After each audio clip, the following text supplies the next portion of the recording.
The Wilsons arriving at the Switzerland of America, Ouray, Colorado, an unique town nestled in the San Juan Range of the Western Rocky Mountain at an elevation of 7,811 feet, Gary remaining curious of how Jan's mother and father found this picturesque location.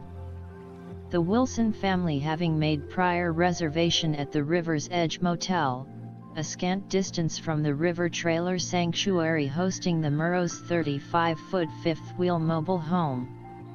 As expected, Jan's sister Lynn, husband Sean, and daughters Sarah and Jamie having stationed their tent travel trailer accommodations in the same location.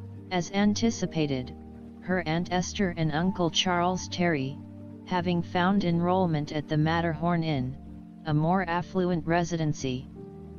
The Wilsons impressed with their River Edge Motel accommodations.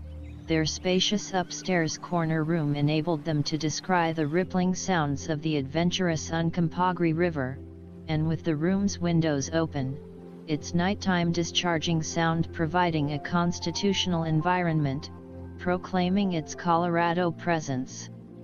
The agenda for each day was nondescript. A progenitor discussion held the night before about the coming ascendancy enabling a determination of the next day's events.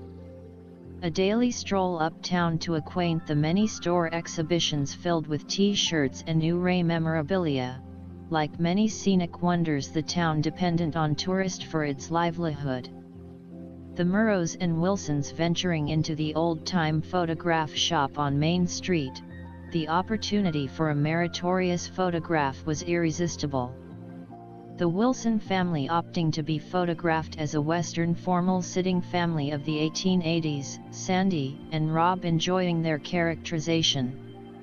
Gary taking an interest in his father-in-law's quiet but reserved demeanor, the seriousness and subtle pride of donning the Confederate uniform, as if recalling a past memory, having done this before in a prior life.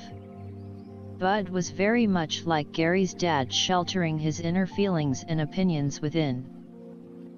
An afternoon ritual, a lunch engagement with the communal family, the Murrows, Johnsons and Terrys, an adherence to the dining opportunities of Ouray, followed with a gelatinous appearance at the ice cream and candy store. Gary and Jan enjoying a walking exercise east on 8th Street, a 3-block journey to appraise the splendor of Cascade Falls, the water descending off the mountain, able to acquaint the alluring falls, up close and personal. The Rocky Mountain town, a portrait of opportunities, not just from its endowed natural artistry, but a simulacrum of visitation for its guest. The 800 block of Main Street home to the Ouray livery barn. Jan, Robert, Sandra, and the 2 Johnson girls ready to saddle up for a venture into the surrounding hills via horseback, the chaperoned excursion, a well-received equestrian event. The trailer hookup area extended for 3½ blocks north of 7th Street and was located on the west bank of the Uncompahgre River, the facility with a unique name, 4J+1+1 RV and Trailer Park, that also provided restrooms, shower facilities, a laundry, and vending machines. Bud and Helen Murrow enjoying a home away from home. Sean and Lynn Johnson displaying their tent trailer adjacent to the Murrows' fifth wheel location.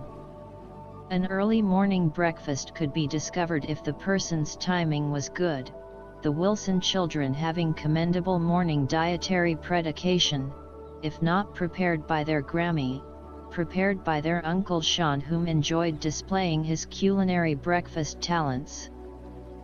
The family members escalating their 87 Buick, traversing the quarter-mile southwest on Box Canyon Road to hike into the cavern domain of Box Canyon, a steel scaffold walkway allowing passage, the roar of the water cascading through its formidable aperture filling the air.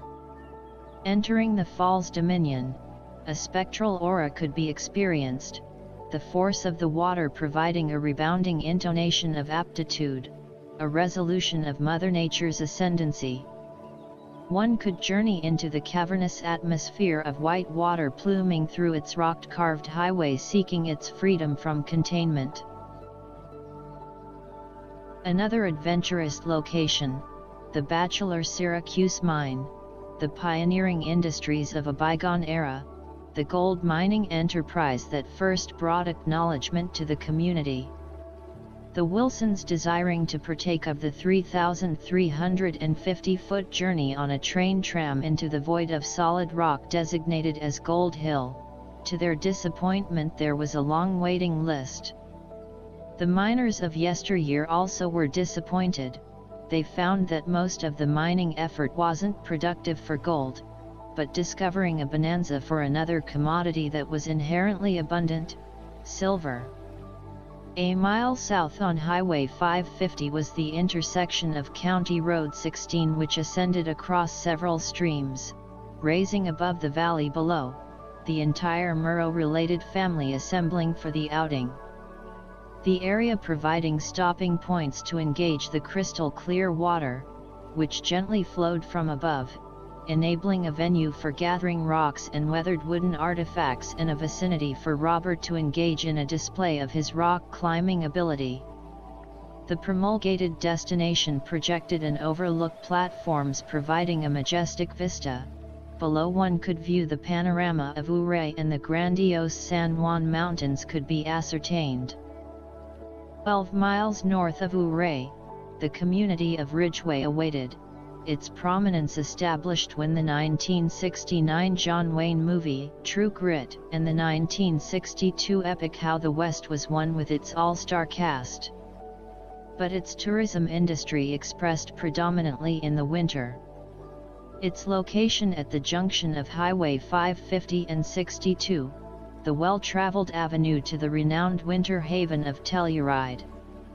Gary finding it interesting, Telluride was located in a box canyon just 10 miles from Ouray, but one had to traverse 55 miles of highway to get there.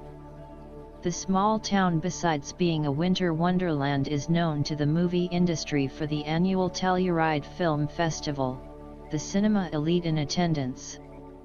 On the scenic drive to Telluride, the Wilsons, noticing the presences of the eastward flowing Dolores River, navigating onto a dirt access road to accord a better view of the waterway, a discovery in a weeded overgrown area on the side of the road, a rusted 1960s VW van, a makeshift chimney protruding through its roof, Gary surmising, a probable home to a personage from the bygone 60s era. The river providing an opportunity to disembark, to communicate with its flowing aura, to feel its pulse and experience its breath of life. A tour of Telluride, finding a 12-square block domain very similar in size to Kiowa, Kansas, but studded with an array of proprietary buildings inflated with wares, catering to the thousands of affluent visitors each year. Gary concluding, the San Juan Mountains, their 14,000-foot majestic peaks, the travel time to Telluride in itself a nominal price to pay for the wondrous scenic experience. The day's travels concluding, the grandeur of tomorrow awaiting.